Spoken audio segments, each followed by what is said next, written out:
All righty. Good morning, everybody. LPP here, and hope you're having a great weekend. And I am joined, as promised, by Mr. Storylock. Good morning, sir. Good to have you here. Good morning, and good morning, everyone. Yeah, we've got a bunch of people here this morning in the chat already. We've got Night Owl, Ronald, Rune. Let's see. Oh, Storylock, you're here. Let's see, Gumby's making croissants for us all. So we're all going to drop by Gumby's place here in a little bit for some breakfast. Dana Reed, good morning. Bearsback, good morning. The all-powerful Tyler Newhouse. I've never seen you here before, so welcome. Good morning. Let's see. Pocket Women, good morning. Dark Arts, Lockpicking, Doubt, good morning or good evening where you are. Early morning. Let's see who else. Dave Addion, good morning. All right, so it's a nice Saturday. Like we were talking about just before we started the stream, it's gearing up to be a good, hot, humid day here. Storylock, the weather out that way, is it? I guess it's probably fixing to be a good warm day out there for you as well. It's actually they say the polar vortex is reaching down into my region, so it's actually only supposed to get into the 70s. So it's going to be cool compared to normal. Oh wow! Okay, yeah. Well, we spent a month in the upper 90s, and now we're cooled off and it's raining. So. Well, it's good to have a break. We've had kind of a cool summer here, I guess you could say. Only a handful of days over 90. But the humidity is what gets y'all. Let's see, who else we got? Litter Picker, James Randolph, Miko Wolf. Good morning to you folks. Let's see, Lowell Forbes, finally off today. Good to see you. Good to have a day off on the weekend. So yeah, let's we'll go ahead. Looks like we got this party started here. So Storylock, you've been around. You've had your channel for what, a couple years now? A few years? About 2.5 years. 2.5. Okay. All right. What I'll give you the standard interview questions that I like to ask people. What kind of got you into lock sport to start with?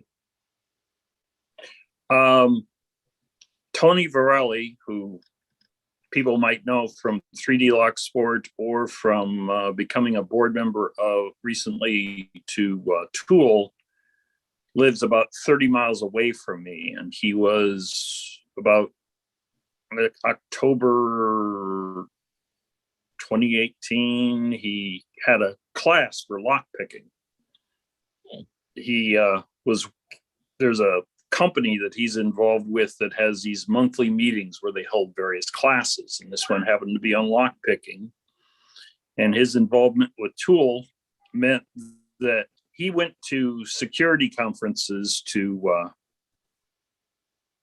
represent Tool and teach lockpicking at computer security conferences. And he held the class, and I showed up there and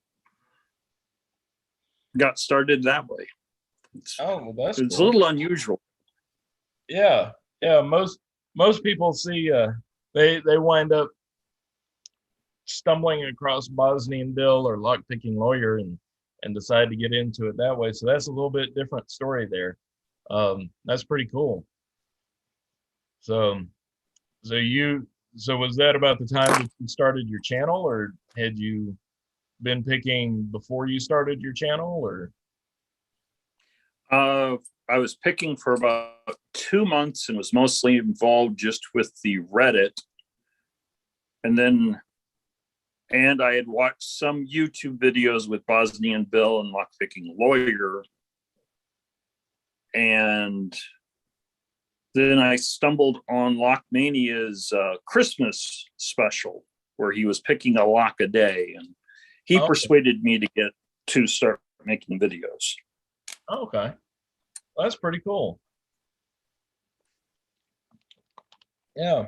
So you've in your videos that you made and the lives that you do and everything, which I I wish I could get up and going on Sundays early enough to make more of your lives.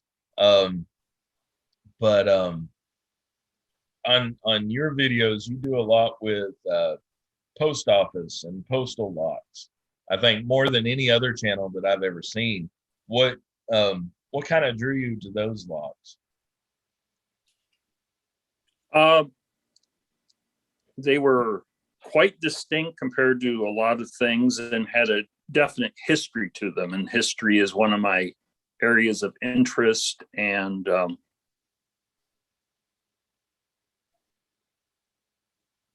it sort of just it sort of was a niche to fill, and so I decided I'd share what I knew or what I was learning about the history of postal locks and what locks I could find. Okay, that's pretty cool. I always like to say, you know, it would be wild if locks could talk to us. So definitely, I can kind of see that. In your Zoom background, you've got pictures of postal locks in there, and like I said, you've done all kinds of videos on it, and you know, they're just I think probably, you know, one of the appeals is that there are so many different kinds of postal locks here in the U.S. and like you said, they are unique. Yeah, they've been making various postal locks since the 1860s, so it gives me plenty of history range to draw on. That is pretty good. That's pretty good. What's the oldest postal lock that you have in your collection? Um, I think it would probably be a post office box door from 1890. Okay. All right. So I you're have quite a bit from the early 20th century, but 1890 is about as old as I go. There's older locks out there, but wow. That's that's awesome. So 1890. So what? I'm 130 years old lock. That's pretty awesome. That's really awesome. So other than postal locks, what other locks kind of grab your interest, or are there any? oh, when I first got started, I was obsessed, like a lot of different people, with anything that you couldn't get a hold of, like Lockwoods or Rucos. Yeah. Yep. I think I had a similar obsession with Avis. I still do, um, because Avis is just, you know, manufactured, and there are so many different products all over the world that aren't available here in the U.S. So I can definitely see that appeal for sure.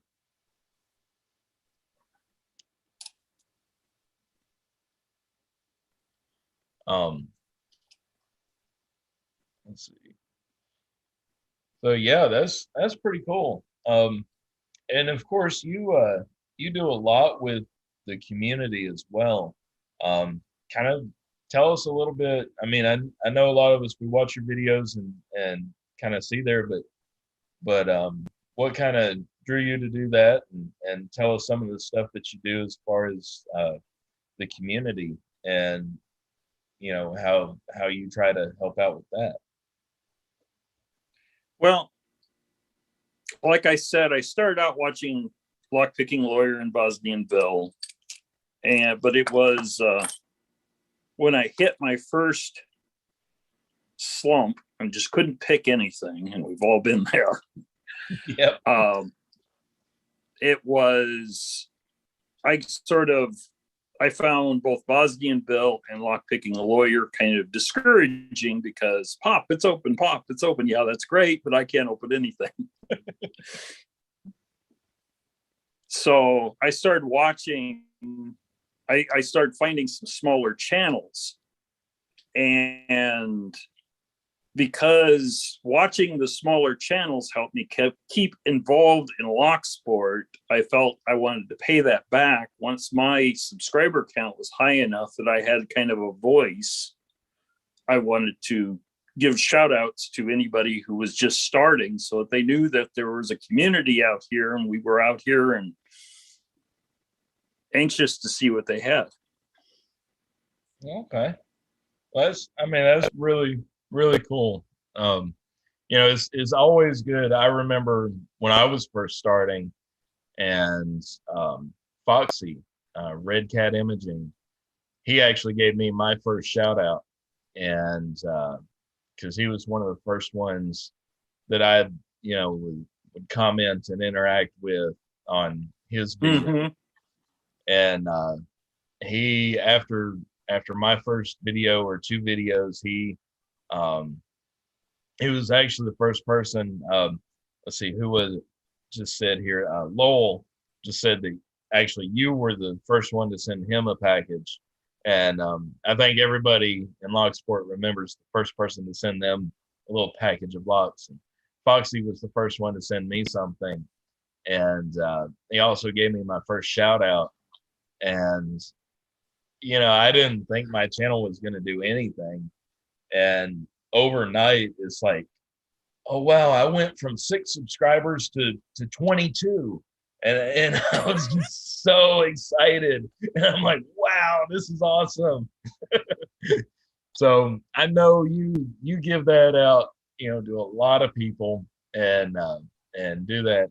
And we all really, really appreciate that because you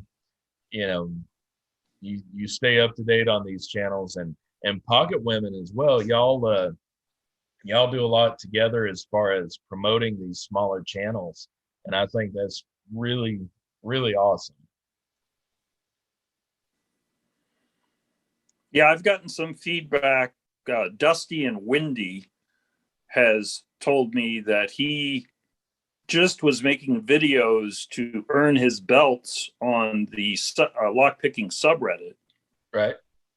And he probably would not have actually kept his channel going beyond just making those occasional videos, except I went and gave him a shout out. Oh, okay. Wow. And he started getting a following and making friends with various people on the YouTube side of the community. And so it's nice to hear that back from people when you've altered the course that they had planned for themselves and help people to forge friendships. It's nice to hear. It is awesome. And Pocket Women just said in the chat that you have been her inspiration. So I think that's really awesome there. Just getting out with people and I know you gave me a shout out a while back, long time ago, and I really appreciated that too. I just I've always just kind of put out just to share what I'm learning as I'm going along. But it's nice to have other people say, hey, look at this channel, and maybe it can connect somebody who has similar interests, whether collecting or picking, or like in my case, taking it from just a little tiny hobby now to a new career. So that's is really awesome. It can be really life changing, and I think people like you really help this community grow and make it probably, arguably, to borrow from Jason, it would be arguably the best hobby community worldwide. I will say that.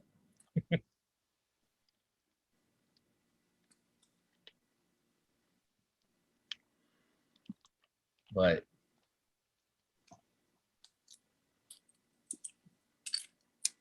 so what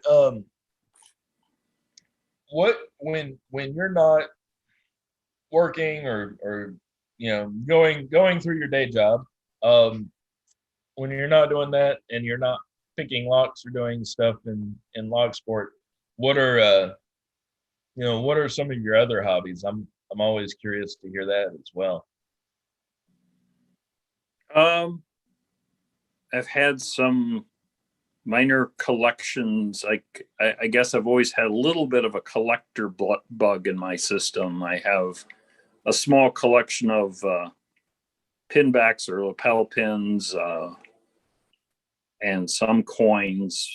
I'm not someone who's doing any coin stacking or looking to make money that way, but it's another hobby. Okay.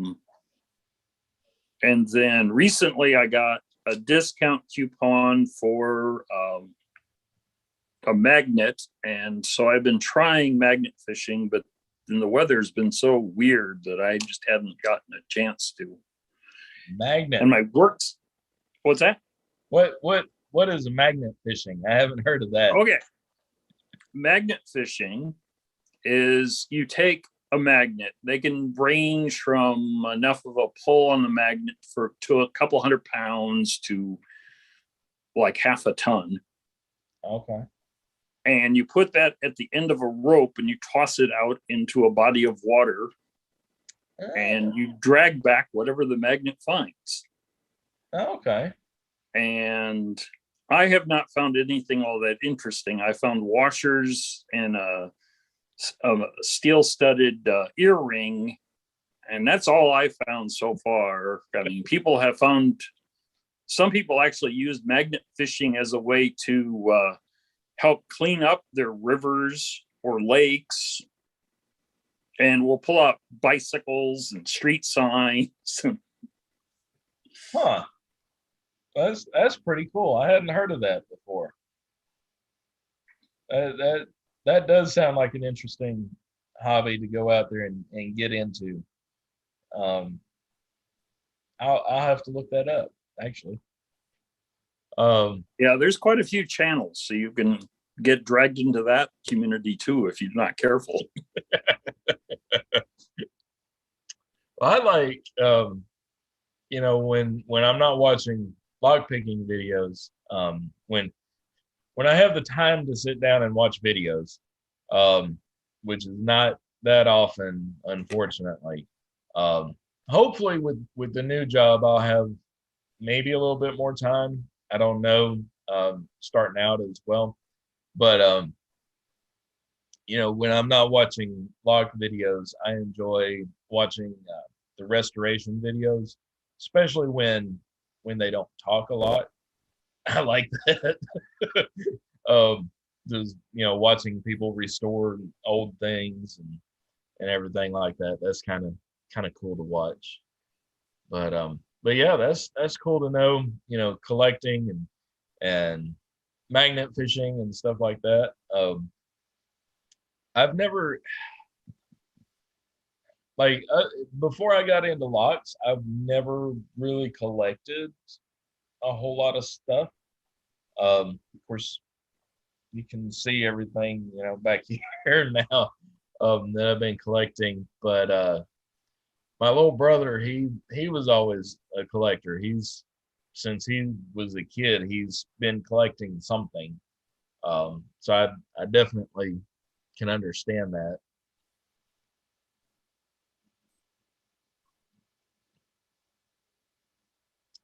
But just trying to look at the chat here. Let's see.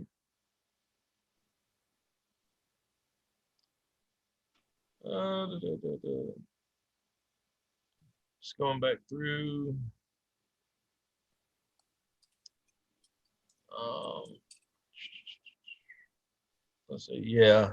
Um, Anthony saying because you may go from having too few locks to being surrounded by them, and then annoying anyone else that lives with you. Yeah, I've done that. I think all of us who stay in lock sport for any amount of time, we wind up with locks everywhere. Um, found one in one of my kitchen drawers the other day, and I've only lived here for 2 years, so you know, just pulling locks out randomly. Let's see.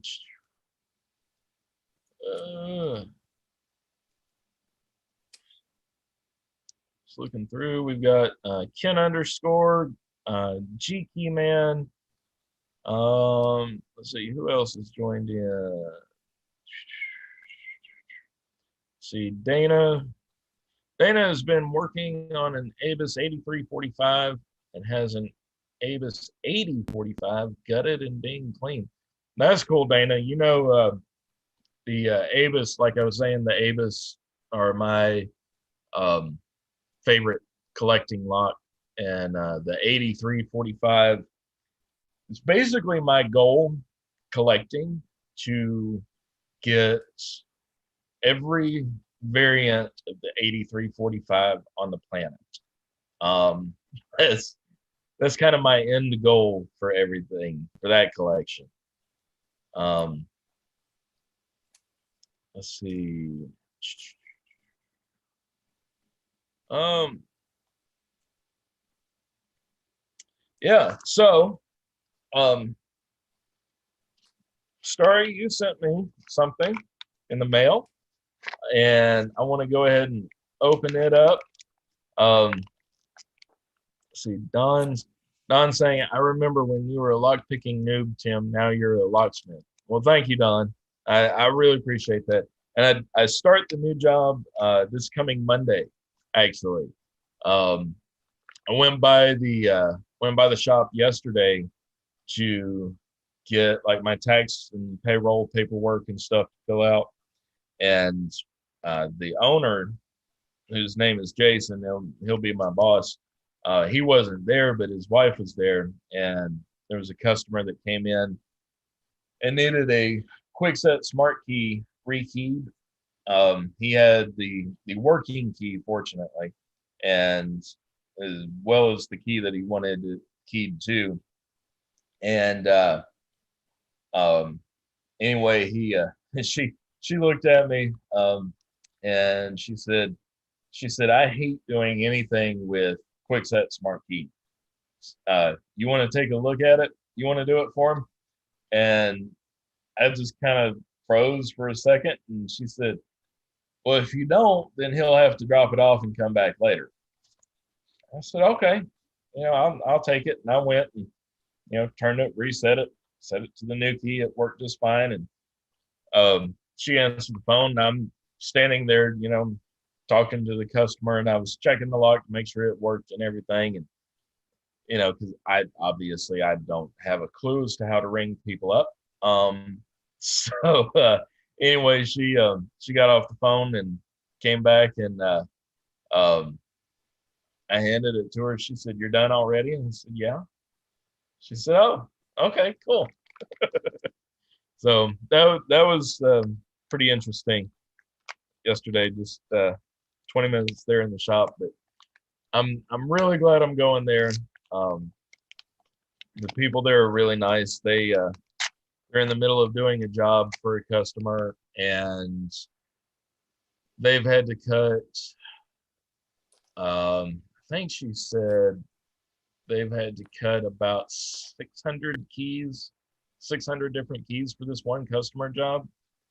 So they said, we're ready for you to start, so that way your shoulder can be the one that's hurting, not ours.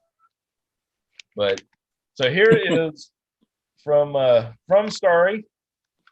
Got one of his Padlock logo locks. This is awesome. Thank you so much.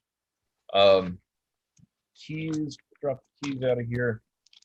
Like I said the other day, Bear's Back was the first logo lock that I got.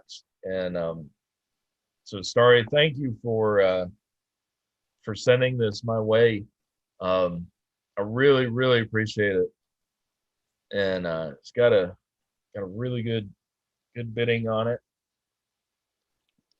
I may try to embarrass myself by picking it on camera, But yeah, I've never had one of these before, other than Bears backs. But this is the first 90A uh, pack lock that I've gotten. So thank you. Yeah, it probably would have been a Mako 425 because they were doing logo locks for a while, but the 425 has been out of stock at Mako for, I think, since December. So I decided to go with Padlock so I can get some locks again. Okay. All right. Well, I have to ask you, how did you know, like my channel name and moniker it's kind of self-explanatory, but how did you come up with Storylock?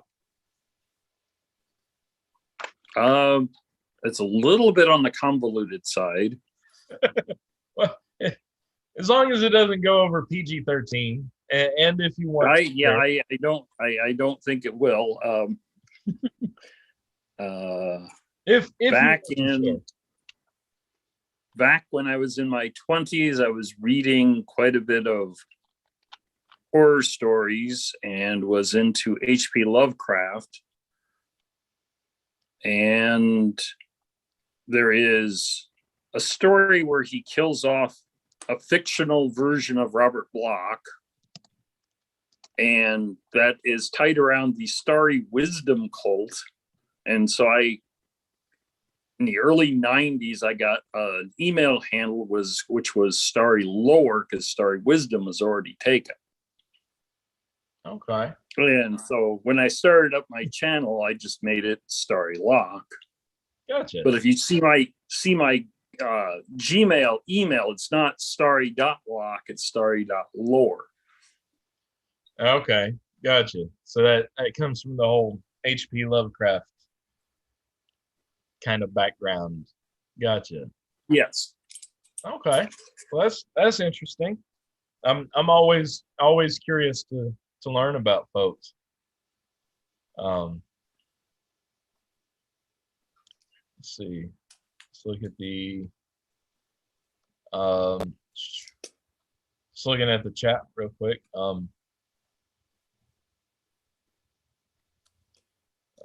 Let's see.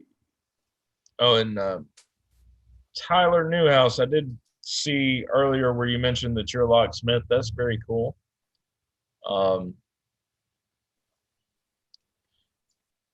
Yeah, good coworkers are important.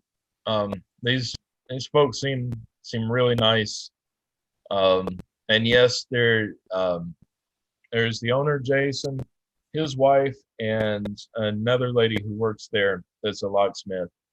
I talked to her a little bit yesterday, and she's been a locksmith for 13 years, and has worked at a couple other shops, and also was on her own for a while. So that's kind of an interesting background there. But she is their automotive specialist, and I told her very plainly, I said, I know enough about automotive to know I don't really want to do it. But let's see. Let's see. Dana's only good at a few locks, but that's because most of her locks are not guttable, and won't gut the others until she can pick them. You know, Dana, I can relate to that. You know, I normally, when I get a lock to be picked, I won't gut it prior to picking it. So I can understand that. Storylock, is that something that you kind of do? Is you gut a lock before you pick it to see what's inside, or how do you do that? For most of the things, I do not gut them until I have picked them. I have made an exception during the Postal series. I have taken some locks apart that I have absolutely no idea how to get open because of my skill level. But I am not into lever locks. There's quite a few lever locks, but I try, but yeah. Yeah. But for the most part, outside of that series, I do not gut it unless I picked it. So Okay. All right. Well, that's I think that's about the same thing that I do. I don't like cheating. When I was first getting into it, I think y'all have seen me pull out or talk about the Ace 527 padlock that I have, the big old chunk of steel padlock. It's the clone of the American 700. Um, when I had that, when I first got it, I was having such a hard time picking it that you know, I went ahead and I gutted it, but I was still new when I gutted it, and I spilled its guts everywhere for some stupid reason because I didn't use a follower. And I think that's kind of what screwed it up. I've had such bad luck with that lock. Um, but I can finally pick it, what's left of it. But let's see. Just kind of looking over the chat over here. Uh,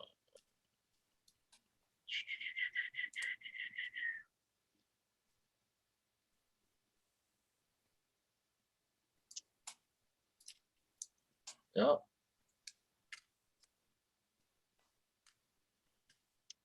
Okay, Lowell talking about squeeze toy. I don't think I want an explanation, Lowell. apparently it has to do with Magic the Gathering and the nickname he got. So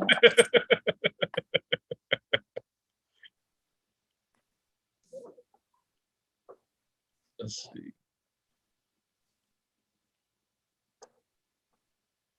Um,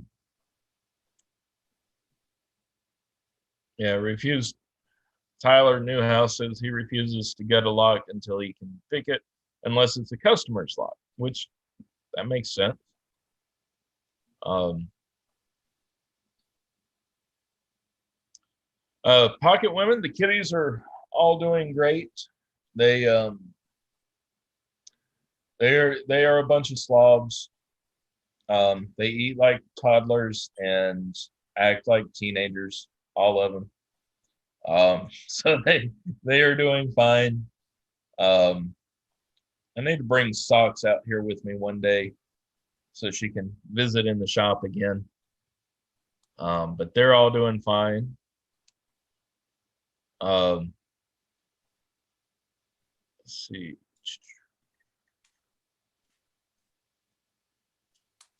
But yeah.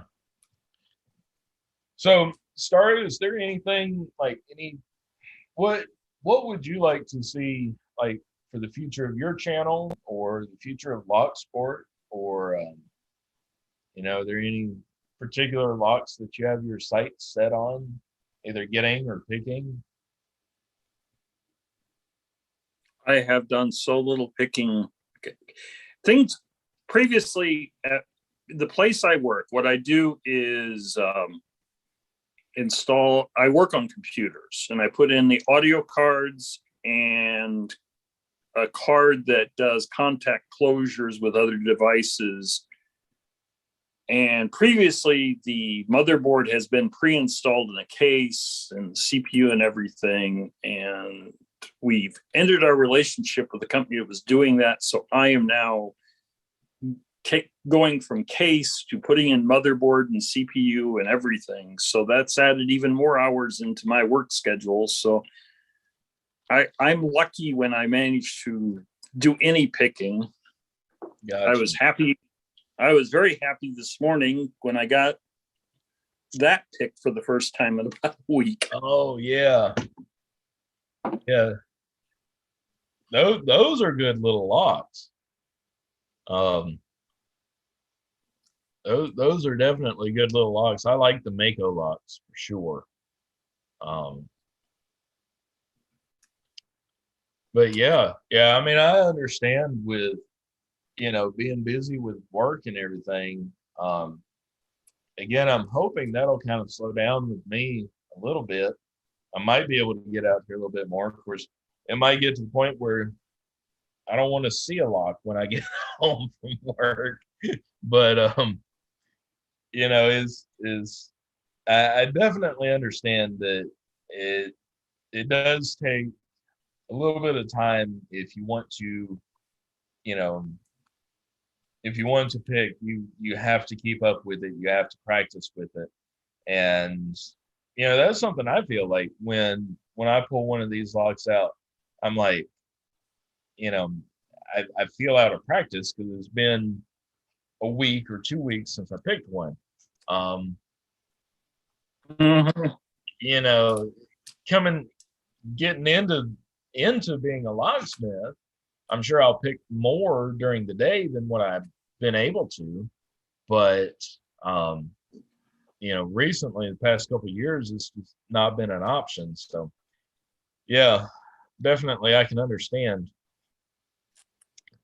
But let's see. Well, we got Jason from SE Lock and Key in the house. Good morning, sir. And Urban Locksmith. Thank you, sir. I appreciate that. Yeah, Urban Locksmith. I haven't seen you around in a while. Hope everything's okay with you. Um, let's see. Okay, so Dalp is starting a second channel apparently called Cooking with Dalp. We'll have to check that out as well. I've got some ribs for today's menu. Um,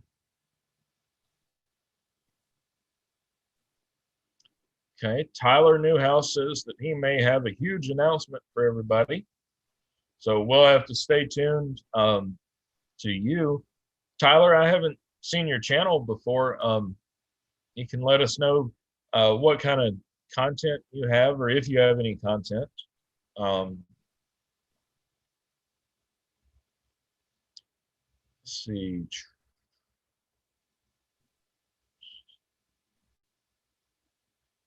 Um, Don's likes those postal locks with the counters on the side. What kind of locks are those, Starry? I haven't seen those. Um,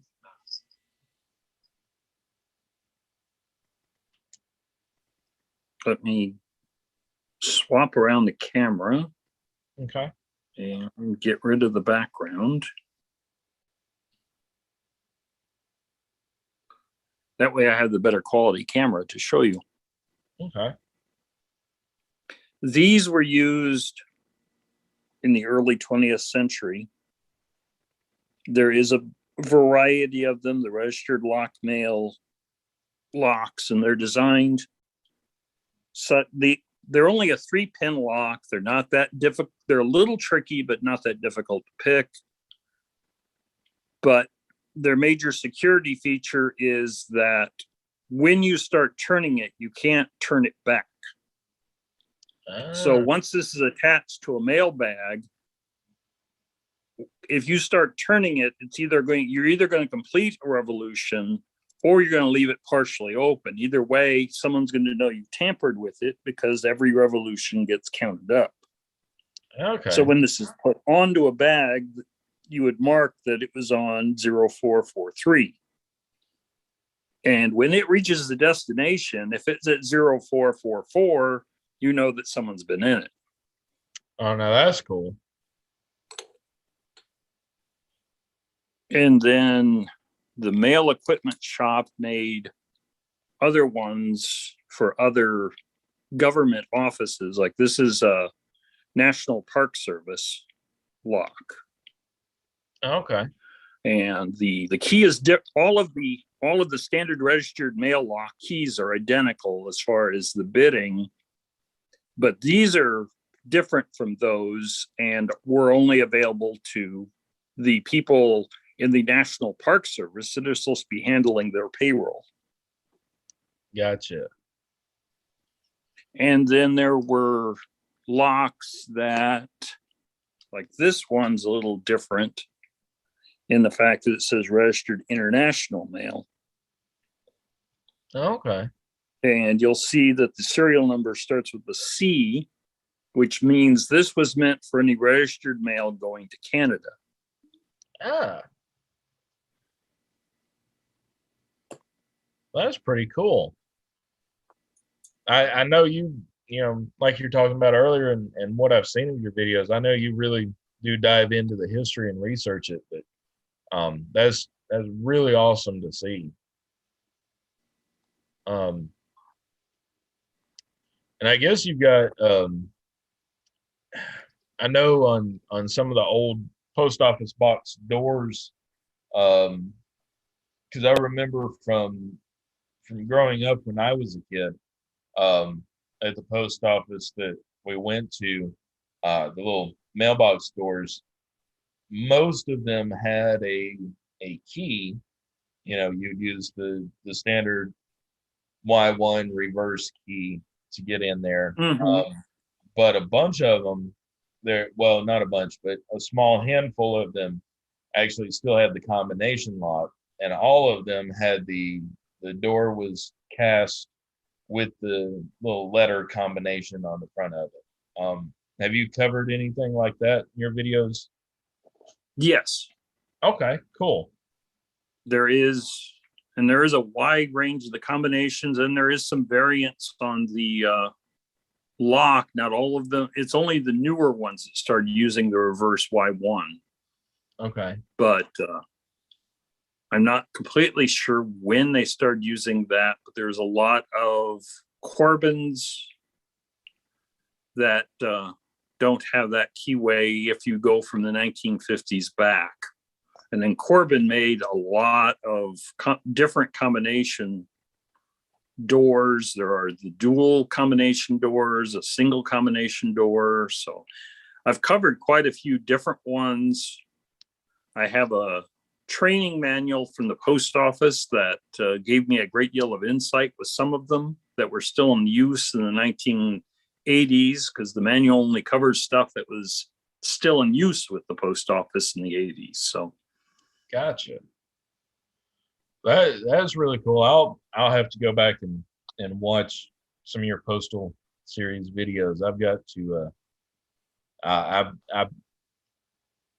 really want to do that. So yeah. So what would be let's see, what would be, sorry, I was glancing in the chat real quick. What would be your like dream postal lock acquisition?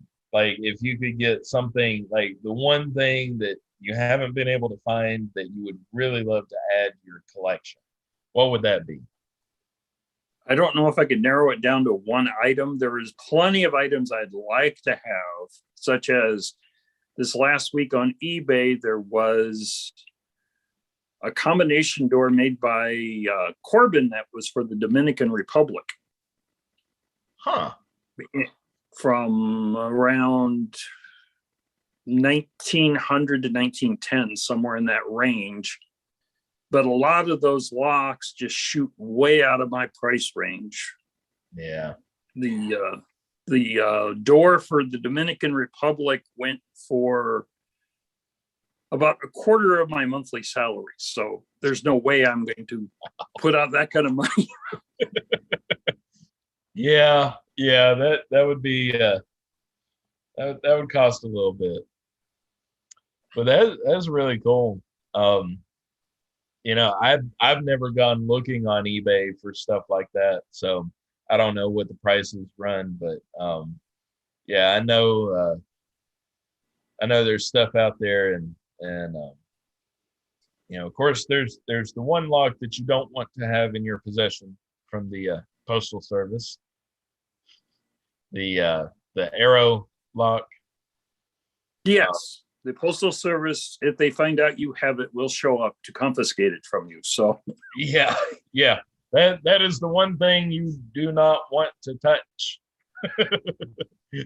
But it's really cool that you've got all this other stuff, and that you can find these other things, and I do remember seeing couple of your videos where you were showing the door, and you know, at my post office, they you know, it's the Y1R cylinder and key.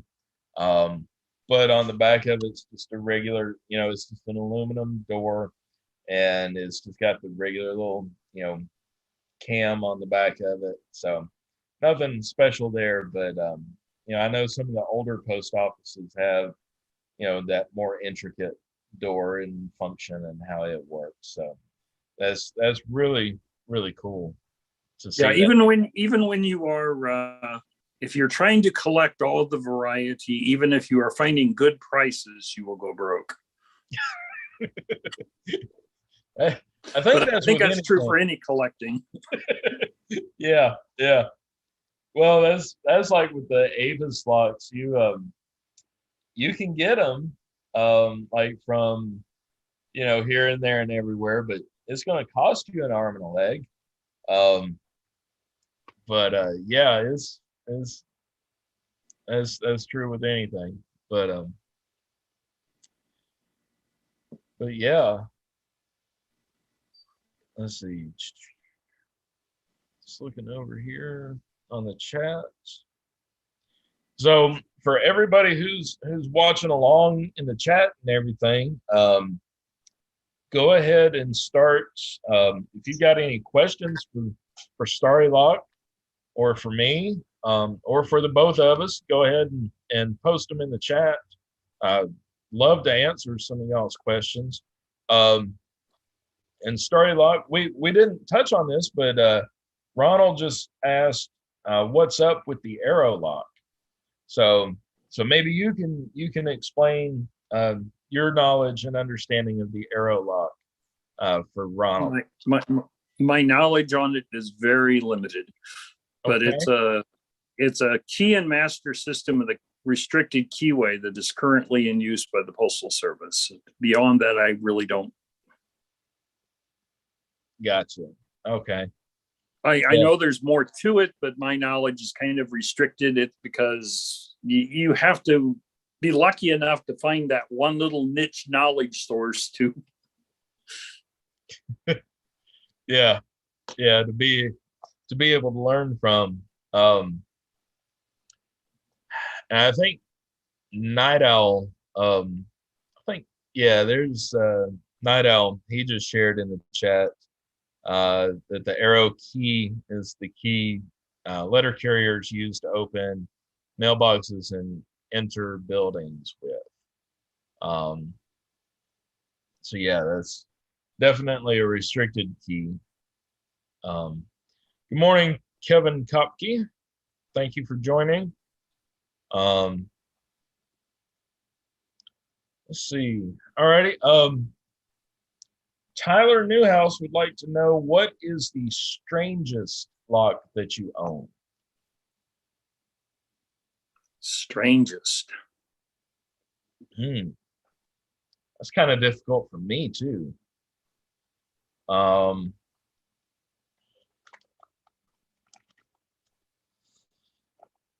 just kind of rummaging around here to see if I can come up with something. What about you, Starry? I can't think of anything off the top of my head. Yeah, me either. This lock might qualify. It's from 1910. It only has it's a 2-digit combination, but the actuator is actually built into the knob, which was a bit different than having a switch or another actuator outside of the tumbler. So, Okay, cool. Yeah, that's kind of unusual. Let's see, I'm looking through my collection up here, just to see what the strangest one I have is.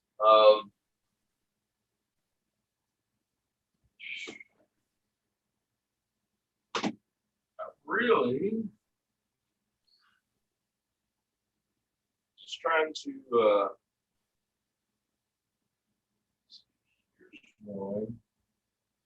this one I think actually Jason sent to me.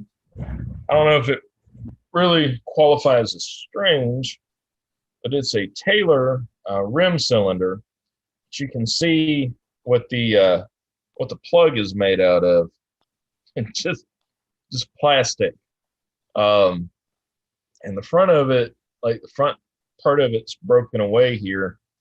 Um, but that is just like a nylon type plastic in there for the plug, which is just utterly amazing to me that anybody would have a plastic plug in a rim cylinder lock.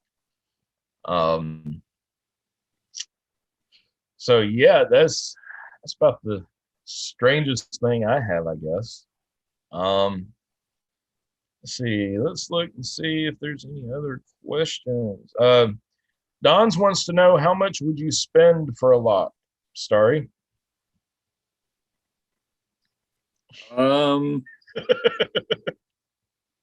I try never to go over 100.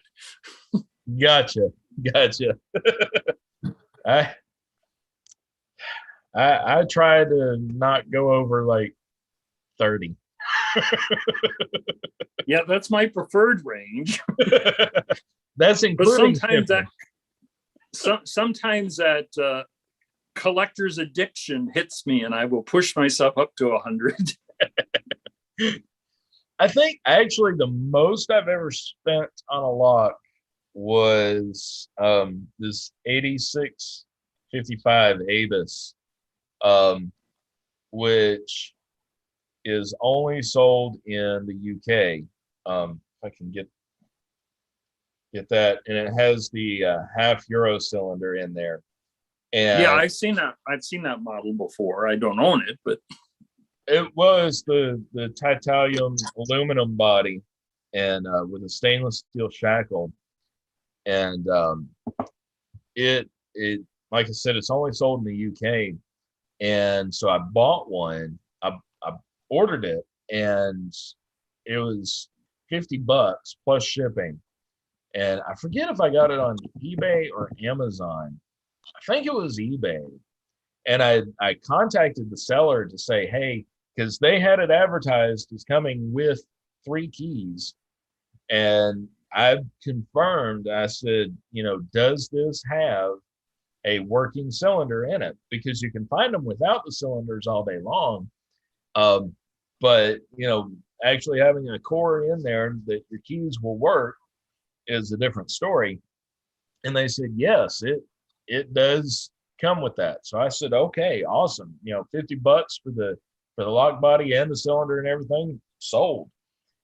And it took about, I want to say it took something like 3.5 weeks to get to me. And of course, when it arrived, I was holding it, I unpacked it, and before I even opened like the outer packaging, I'm like, this is too light. This is way too light. And I opened it up, and of course there was no core in there. So I went and I contacted them back and sent them a picture, and they said, well, we'll refund half your money. How's that? I said, that works. That's fair enough. And so I had to go and find a core that would go in there. And I did that, and then had to wait like another 3 weeks for it. And it wound up costing like a total of 70 or $80, and taking a month and a half to get it. So I guess that was the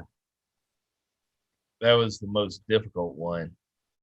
yeah, and then you have to watch the shipping on anything from Europe or the UK or Australia coming to the US. Oh yeah, yeah. They'll it's true what they say. They'll get you in the shipping. Um, let's see. Let's look at see if there's any more. Let's see. Um,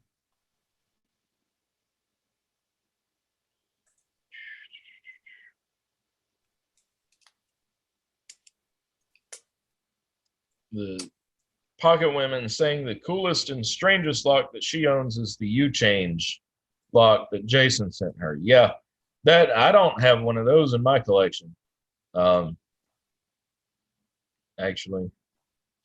Gumby says use a torch to decode this one with the plastic plug in it. Um, Kurt, oh, good morning. Yes, you are late. You get a tardy on your attendance today, Kurt. Um, let's see. Ronald's trying to find some old prison locks.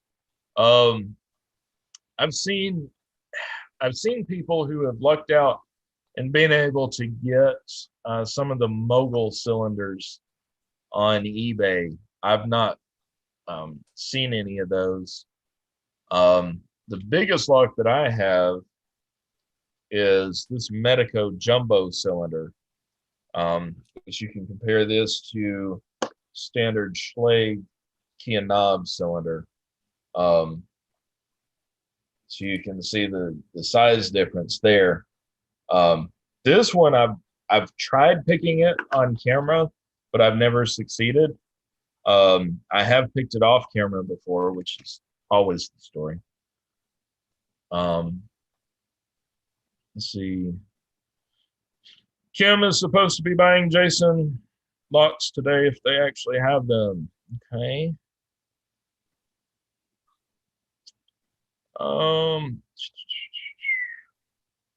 Ken underscore was asking, how do you get into the locksport / locksmith business? Hmm. Well, as far as getting into the lock sport business, Ken, are you asking like as far as selling stuff or just getting into it to start with? Because you and I have chatted and you've helped me out with some stuff before, Ken underscore. So what give us a little bit more on your question there if you can.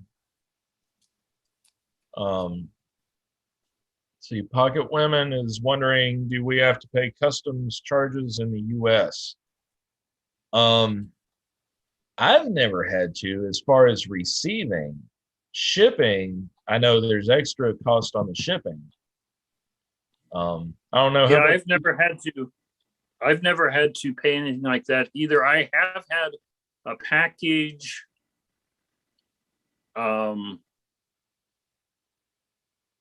Now I can't think of the name. I watch his videos when I can. Lambda Duels teacher, Italian pick maker. Talon pick? No, Yeah. he's Spanish. Okay. I can't think of his name right now, but he, when he first started making YouTube videos, I was helping him with some of his English, and he said he was going to send me a package to repay me. And he made the mistake of putting a bottle of wine in there from his orchard, from his vineyard. I mean, gotcha. And that I never saw that package because U.S. Customs will not receive alcohol from Italy.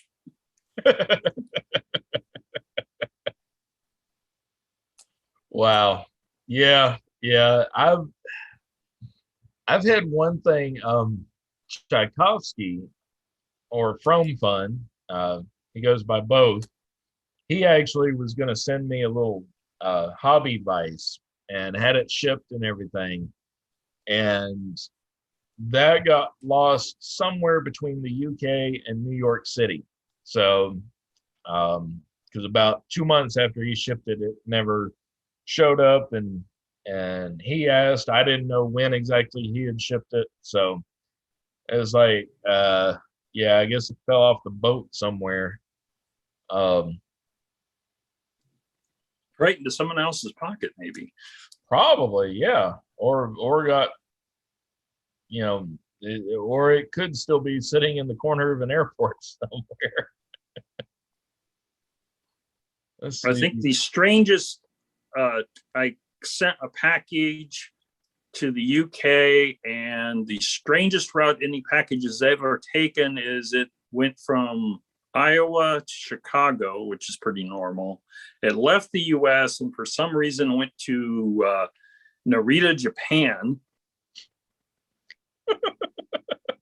Because obviously that's the most direct route to the UK. Ended up taking like 8 months to get to its target, but it made it. Oh, wow. Oh, geez. Let's see. Yeah. Um,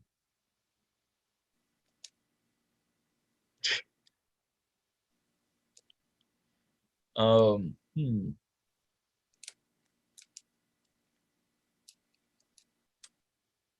Let's see. Yeah, the custom fees, those are all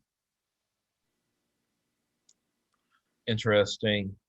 Gumby's asking how much coffee he should make as to who's coming over because his croissants are all ready. Well, let's see. We have 25 concurrent viewers. So Gumby, I guess get ready for all of us because we're gonna go and just drive over there now. Might take carpooling to Saskatchewan won't take any time at all. I'll pick up everybody from North Carolina going that direction.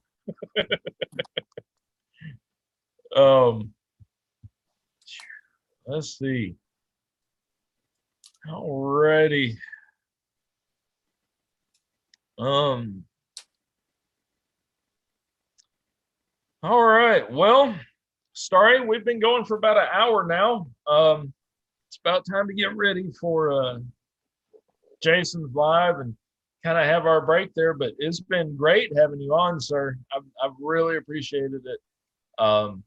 Really enjoyed it. So I hope we can do this again. I've got a couple of ideas that I'd like to do in the future that I've still been tossing around. And as always, I know you do lives and stuff, and I will extend the invitation to you just like I do everybody else who's guesting with me on live. And that is, if you ever want to use my Zoom account for any log sports stuff, you're more than welcome. You've got my contact information. I think last year, thankfully we're getting opened up again this year to where people can do stuff in person again. But I think last year really taught a lot of us to where how we could do things to include people from all over the place. And you being one of the biggest supporters of the community and such, I just want to extend that to you. I think you could probably come up with some creative ideas. And, if you ever want to use the Zoom account, take it out for a spin or whatever, just let me know, sir. Well, thank you for the offer. And thank you for inviting me to this. This was definitely fun. It is. It is. I enjoy having company in here in the shop. I figured that whenever I have somebody guest in here like this on live, then I only have to do half the talking. I only have to come up with half of it, which, but yeah, again, you're welcome to that, and thank you very much for coming on here and sharing with us. And are you doing a live tomorrow morning? I am doing a live tomorrow morning. It's 8 o'clock Central Time, so it'd be 9 o'clock your time. Okay. All righty. Well, I will. Normally Sunday mornings I get a little bit later start. That's like my one day of the week to sleep in. But I will try to join in if I can. I'm gonna do. Let's see. Folks are running the chat away. Let's see. Looking at just looking at the chat to make sure I haven't missed anything.